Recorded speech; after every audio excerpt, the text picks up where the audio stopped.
What's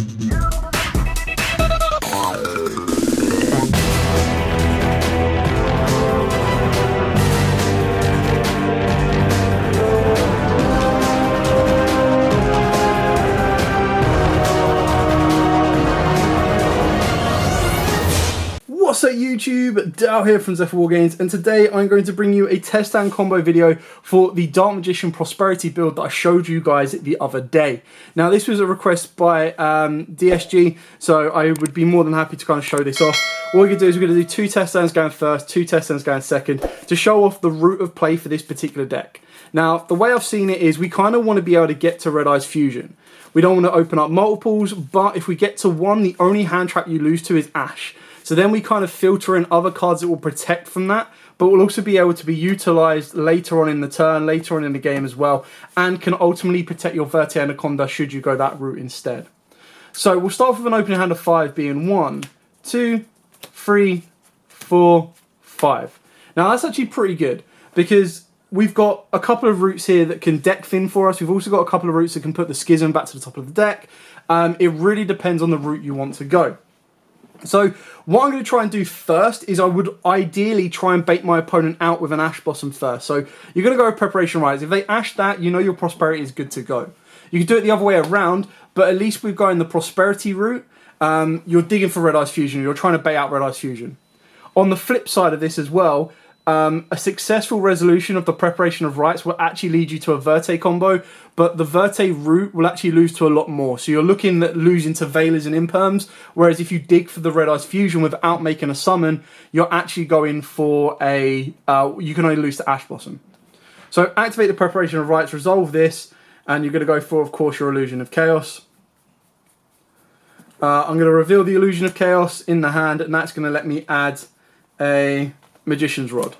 You're then going to put the Schism back to the top of the deck, and this is where you probably want to shuffle stuff up. Now, by putting, let me just put the Schism now, shuffle it up on camera as well, just so you can see that it's been shuffled properly. So you've got 2 options on this one here. Now, you know one of your top 6 is going to be Schism. So here are your 2 kind of routes of play. Schism going back to the top.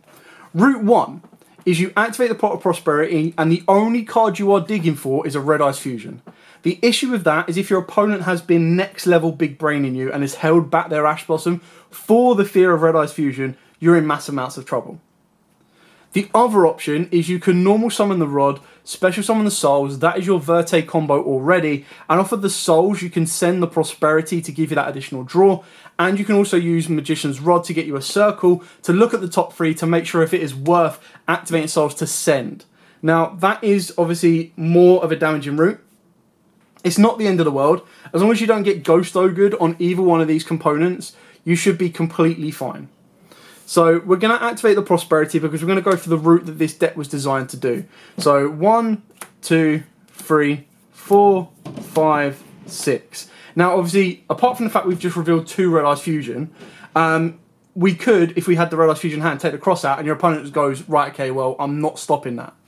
We're going to take the Red Eyes Fusion with the hope that at some point throughout this play, you would assume that they have attempted to Ash Blossom you, either failing to do that or successfully doing that. It really doesn't make much of a difference. As long as this has resolved to this point, you would like to think that they haven't used it. Now, obviously, your flip side of this complete play as well is you've got 2 cards in your hand that could gain you more advantage. Now, looking at the remaining cards, I'm just going to put the Prosperity. The only other card you could have taken would have been Cross Out and Infinite Impermanence. Now, the only reason you would do that and take the Cross Out instead of the Red Eyes Fusion is because you'd rather go this route here and get more bang for your buck. Now, obviously, your Souls won't be able to draw. Your Rod can search you out the Soul Servant, but you won't be able to draw off of that as well. So ideally what you'd be doing, or the only thing you'd gain, is you'd gain the ability of getting a Circle or an Eternal Soul to the board. So that's just giving you a bit of hindsight of what else you could go for. Ultimately, what you're doing here is you're just going to go, cool, thank you, got what I needed, activate Red Eyes Fusion, send your Dark Magician, send your Red Eyes, go into your Dragoon. The fact you've only got Dragoon on the board means you are protected from Super Poly, which can be quite nice as well, depending on what game you're going into. The only downside of this particular hand is you can set 1 card. You've still got 3 cards in the hand to discard. so it gives you the ultimate negate off the back of this. You've got your Illusion of Chaos, which will let you loop either one of these. So either one that you discard, you'll get back the next turn anyway, because you'll reveal Illusion of Chaos and get the one you're missing. The only downside is you've only got 2 forms of interruption. The hope is that this is such a boss monster that they can't deal with it, which 9 out of 10, through my past experience, it is the case until you get to game 2 or 3, or unless they have built their deck to purely go second and have all of the outs for Dragoon in play anyway. So that was the first test stand. You can kind of see where Prosperity helped there, because Prosperity was able to help us dig into the Red Ice Fusion. I should probably show you the 6 cards I would have banished off the back of that. So I would have definitely banished 1 Verte, I believe. I probably would have banished the Maiden, and I would have banished Chimera Flesia. I don't think that was any use to us right now. And then I would have banished Unicorn alongside 1 Winder, and then possibly either Umduct, Natis, because we would have already got that dragon in the graveyard anyway, so your Umduct is probably your first one that you go, yeah, okay, right, really don't need that. So anyway, that's kind of like the average 6 that you would send. So we're going to shuffle this up again, and we're going to go for a second test stand going first, again, just to kind of highlight the particular style of play of this deck, because it is a little bit different to ones that I've played in the past. I would like to go like more Goon control, but I feel with stuff like Feather Duster, Lightning Storm, you're probably better off holding your hand traps, because there isn't a card that they can play that shuts it all off. So 1, 2, 3, 4, 5. Wow. Like, this is the ideal hand. Like, don't worry about these 3 here. Like, the combo of these 2 is sorry guys, is so great, because now you can do it one or 2 ways. If your opponent is trying to mind read you, then you could go activate Prosperity, banishing 3. That will probably telegraph that you've already got a Red Ice Fusion in your hand, or you're trying to be cautious. So they might go, yeah, alright, whatever, and then wait to ash something else. You could always just go all out and go, you know what, every time I activate Prosperity, if I can, I'm banishing 6. That then makes it even harder for your opponent to go, maybe I should ash that, he's digging for something. So you do put your opponent under a little bit of pressure as well, basically just saying what you're going to do. Now, the smart players will obviously ask how many you're banishing before they attempt to ash. Some people that are hot on the draw will attempt to ash before you've even banished as cost. So a little pro tip to this one, on Pot of Prosperity, if your opponent is playing Prosperity, always wait until they've banished the amount of cards before you drop an ash, or even twitch to drop an ash.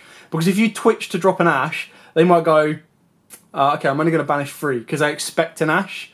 You can also play mind games with them as well and twitch to do it, but not actually have it. So anyway, speaking of which, we're going to banish the same 6. So 1 Verte, Artemis, Unicorn. I don't think Unicorn's needed because we've got Celine. So 1, 2, 3, 4, 5, 6. So what would have been nice here would have been a cross out, but we're going to try and keep hiding the fact that we've got a Red Eyes. So you'd probably go for, I mean, if you're not worried about Ash, you take the Imperm, because then that gives you another disruption. If you're still trying to bait out that Ash, you probably go for your Preparation of Rites, because then you'd activate that, and that would ultimately give you this. Come here. And then you'd activate Illusion of Chaos, and Illusion of Chaos will ultimately get you Souls. Now, yes, I know you've got 2 Souls, but they don't know what goes back onto the top of the deck. So they might be like, alright, well, if he goes for a Souls, he's obviously trying to make a Verte play, so they don't worry about Red Ice Fusion, and then you go Red Ice Fusion. So throughout this play, you've ended up trying to bait out Ash 3 times before you even attempted to activate Red Ice Fusion. Again, the Red Ice Fusion is not going to be backed up with anything, but what it does do is it sends a Dark Magician and a Red Ice to the graveyard, and because you've opened up Magical Ice Fusion, even if they clear that Dragoon off, you can still do all of your plays, bait out all their negates, and then just go Magicalized. And then straight away, before you even know it, you've got a second Dragoon on the board. Dragoon just goes, cool, thank you very much, effect, pop, pop, burn, burn, and then let's play. So, okay, so now we'll start going second. Now, the difficulty of going second with this particular deck and this version is it's a lot harder. Like, you're not just fearing the Ash Blossom. You'll be able to physically see what they have on the board, but you then need to kind of play around with it. And chain blocking can be a biatch, because I have had my Dragoon, like, revolt, just absolutely wrecks Dragoon. If they revolt as you activate Red Ice Fusion, obviously Revolt summons Shurag, Red Eyes Fusion summons Dragoon, and then they can start their chain blocks, which is really annoying. But yeah, so we're going to shuffle this up. I'm going to cut, and we're going to go second this time. So 1, 2, 3, 4, 5, 6. Now I'm going to say we've used this Ash Blossom because the chances are we probably have in some form of a way to weaken our opponent's board.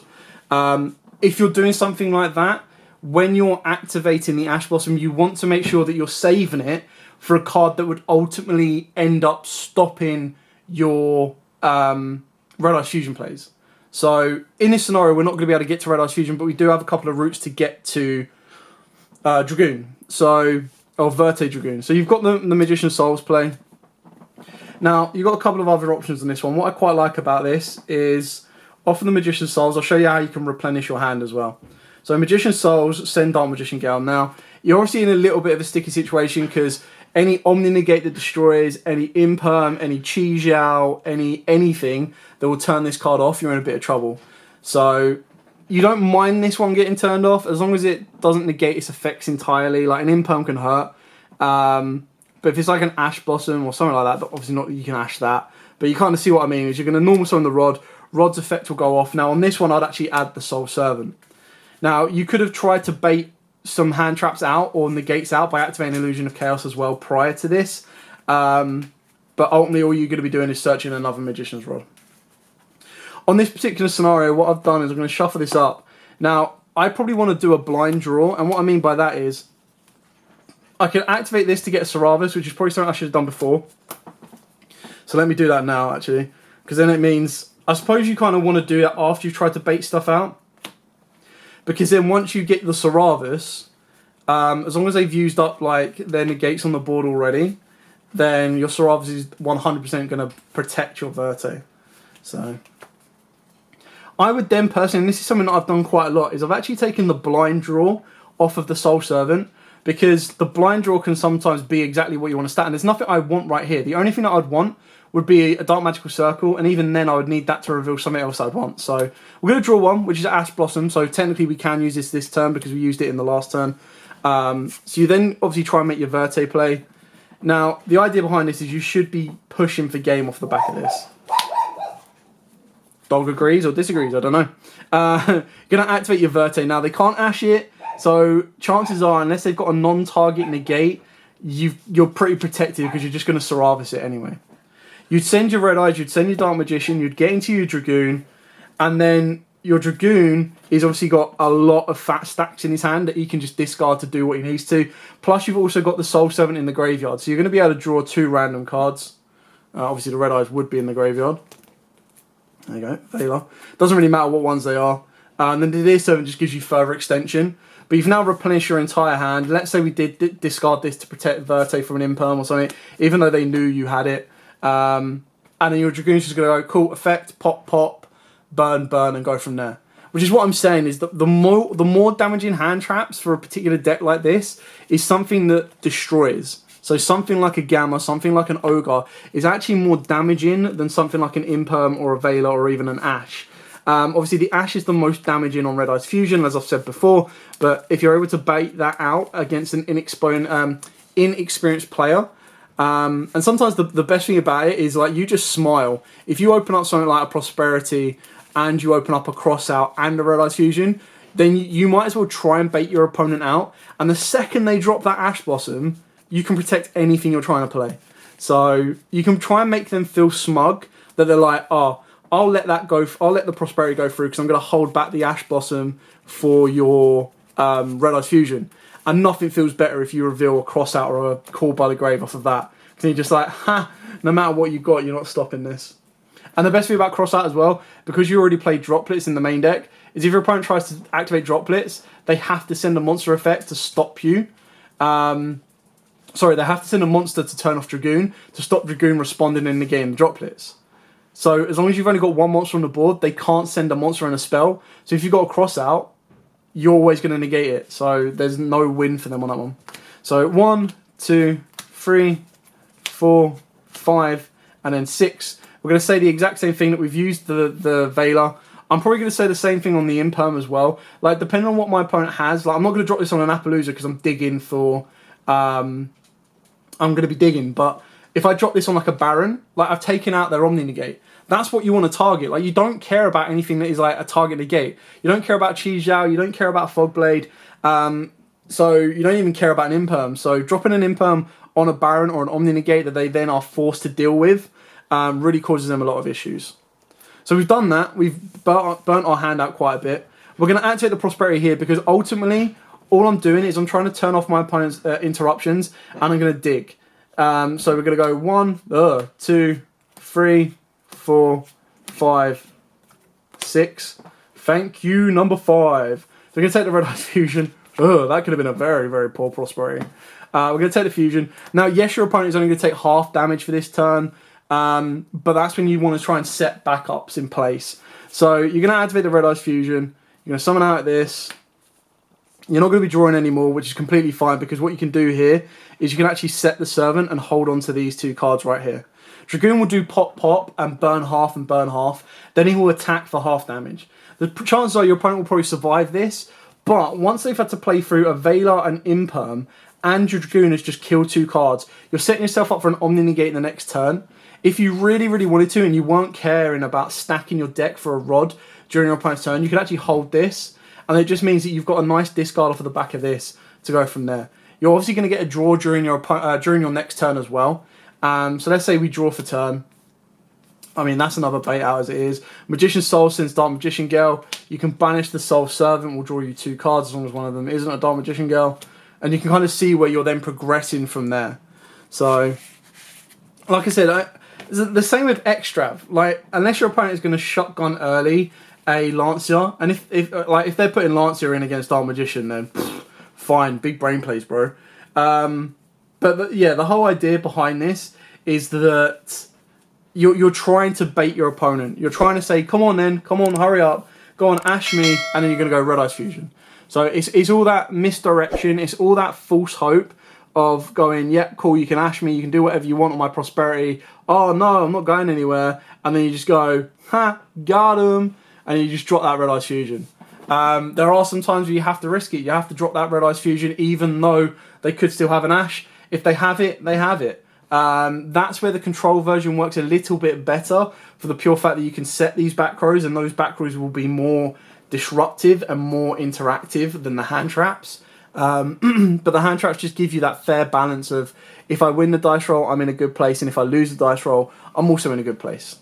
Anyway, I hope this test down combo video has helped. I hope it's given you a couple of ideas and direction of how this deck can do it with a Prosperity. I think we've been able to show that off quite nicely. If you do have any questions, please, by all means, put them in the comments down below, and I'll be more than happy to answer them for you.